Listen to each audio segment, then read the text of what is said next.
Hello, I'm Dr. Whiting, and today I want to talk to you about one of the most universally common and rampant health problems in our society. And that's what we call excess stress. Stress has often been called the cardinal cause or the original cause of all disease and disorder in the human body. And we certainly know from experience that when we are under excess amounts of stress, whatever physical problems we have become worse. Oftentimes we become ill, catch cold, get a flu, our arthritis flares up, menopause problems get worse. Diabetes, blood sugar goes out of control. Because stress can alter virtually every chemical function in the human body. Because stress plays a very powerful role on two glands in the back of your body, lower back, next to the kidneys, called the adrenal glands. And those adrenal glands are linked to every endocrine gland in your body. And between them all, they virtually control all the internal chemistry of your body. Now, when we say excess stress, what do we mean? Well, the amount of stress an individual can tolerate really is dependent upon a variety of factors. Their attitude towards life, their genetic makeup, their physical condition, if they're well and fit. People who are well and fit tend to be able to tolerate more stress than others. But the real question is, why do we have to? Why do we constantly put ourselves in stressful situations where we know the end result will be a taxing or a stressor on the human body? I think in order to understand that, it's best to go back in our history to our ancestors.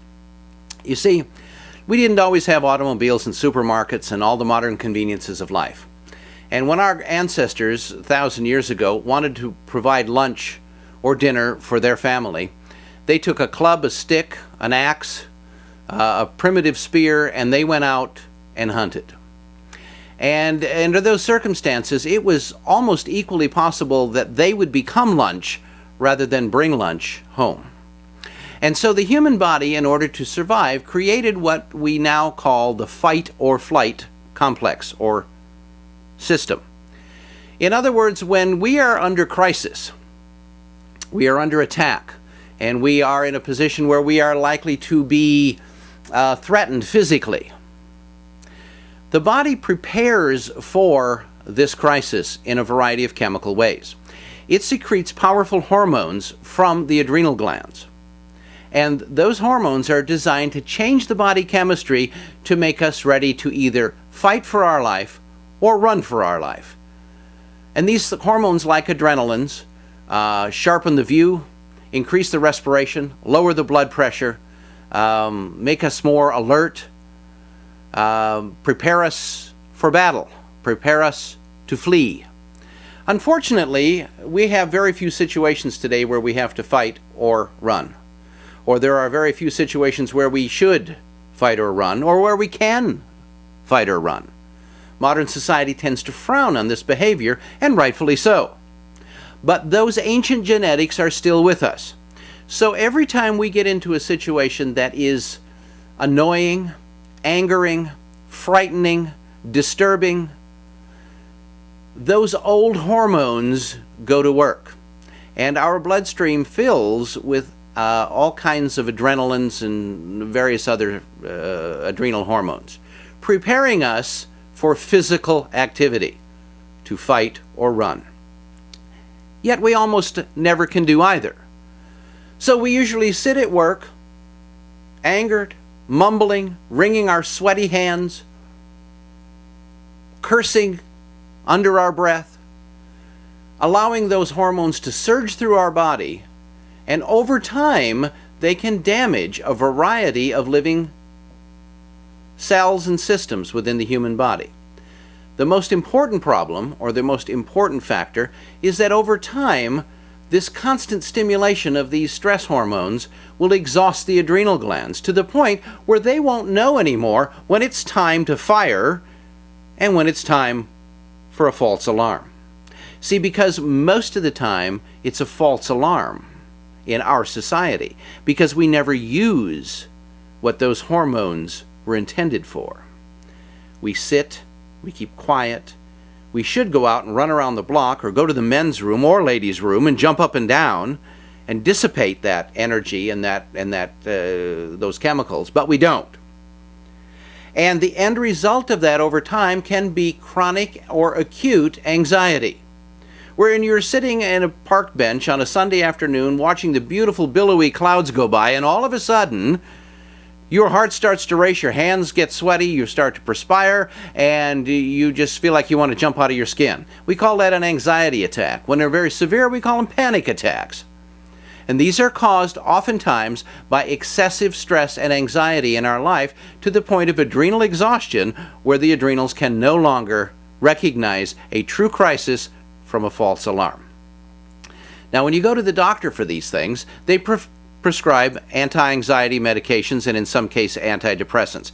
In fact, of the top 10 drugs list published every week, at least 8 or 9 of them are anti-anxiety, antidepressant drugs. They are the most popular prescribed drugs in industrialized nations. And this is because we're all wrapped up. And we have never been taught how to relax. We have never been taught how to meditate, to properly pray, and other avenues where we can find inner peace. And the sad part about these anti-anxiety and antidepressant drugs is that A, they can be very addictive, and B, they can cause weight gain, which can further cause stress and lack of self-esteem. What we really need to do is to nourish the adrenal glands. And through a combination of key nutrients that have been proven scientifically to nourish and fortify the adrenal glands and their function, together with relaxation techniques, we can oftentimes achieve the same or better results than the use of potentially dangerous and highly addictive medications. By combining B-complex, specifically pantothenic acid, which is the key adrenal nutrient, and key glandular extracts such as adrenal extract, thymus, pituitary, and others, we can be very, very effective in managing stress. When your adrenal glands are exhausted, they can make you fat because they produce an excessive amount of a hormone called cortisol. And cortisol, a necessary hormone, to excess causes the body to accelerate its storehouse of fat, especially around the midsection, hips, tummy, and upper thighs. And people who are under excessive amounts of stress and carry an excessive amount of weight in that particular area of the body will find it almost impossible to lose that weight until they can get their stress levels under control. Our formula, called Stress Ease, does a very good job of assisting in that, and therefore makes it one of our most popular formulas. Stress Ease is available to each and every one of you, and it's the exact formula that we use here at our research center with our patients and clients. You can get Stress Ease from a California company called Phoenix Nutritionals. You can reach them at 1-800-440-2390. If you would like a copy of my booklet on stress and how to manage it effectively, it is available along with many other of our educational materials by simply emailing us at askthedoc, that's ASKTHEDOC, at healthyinformation.com. Or you can call us at 888-454-8464. Stress may have become a second nature concept in many of our lives, but there are ways that you can help control it and reduce the dangerous side effects from excess stress on an ongoing basis. Only you can take charge of your body and take charge of your future. Here at the Institute of Nutritional Science, we are dedicated in creating programs and formulations designed to help the body heal itself. But you must take the first step. We're here to help. Thanks for listening.